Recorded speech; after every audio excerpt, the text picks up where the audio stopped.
The degree of difficulty is very subjective, but it's a very important part of this event. The degree of difficulty can be just a wild cow that won't be controlled, and you do the best that you can to control the cow that you're given. You know, sometimes it's not pretty, it's not the textbook run, but you have done your best to control that cow. The judge has to give you credit if you have controlled your cow everywhere through the run. The next part is just a cow that is just very, very fast. So then there's a cow that runs 1,000,000 miles an hour, and if your horse is just right there with it every step of the way, then that's a huge mark. The judges have to mark you for that. The other thing is a cow that will not honor your horse. You go to step in front of that cow, they don't want to turn. You know, in that case, if the rider's on the cow and they try and step in and the cow just keeps running straight, if that rider is able to readjust, send that horse by that cow, maybe half length, 3/4 of length, whatever they have to do, and then physically turn in front of that cow to get that cow to turn, it's a very big degree of difficulty.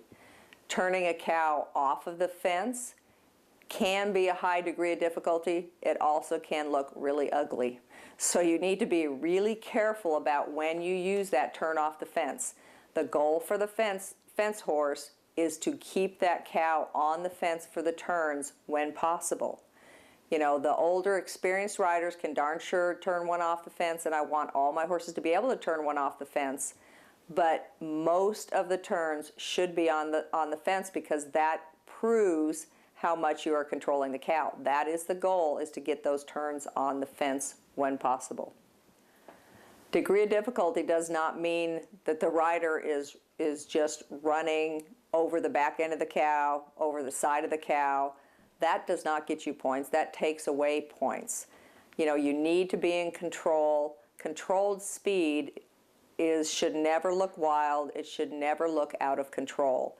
If a run looks out of control, the judge is going to mark you down. And it's just not safe, and you need to be in control and stay safe.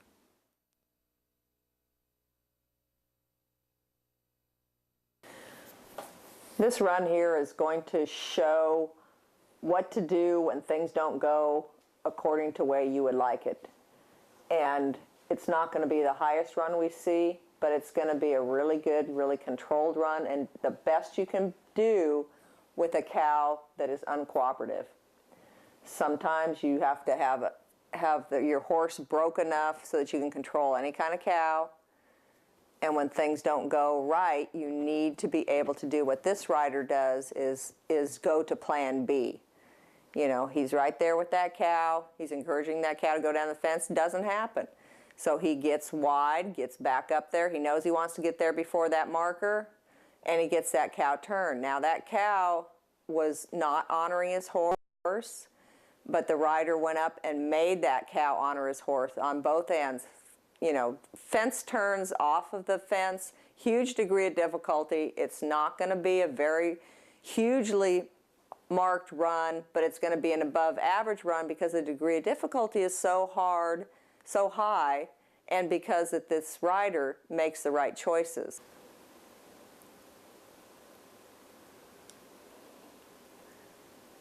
This rider decides to go with this cow. He's in the right position. Now he's kind of thinking that that cow's taken off diagonal across the arena and is not staying on the fence. So now he needs to move his horse over, get that horse in front of that cow's nose. He's getting beat right here. Then he makes that big effort and gets in front of that cow and turns it. I mean, this is not what the rider planned, but his horse is broke enough that he went with exactly what the rider said. He's cowy enough. He was watching the cow. This run here, the cow honors that horse a little bit better, and they make a pretty turn, but it's way off the fence. Huge credit situation. There's a little bit of break between the turn and the circle, and so there's no doubt in those judges' mind that that was a left turn, and now it's a left circle. And now he's going to go ahead and switch. I mean, he took a run that could have, you know, been way down in the 60s to a run that's above average. and that was due to the rider's skill and the horse's trainability and cow sense and speed and power.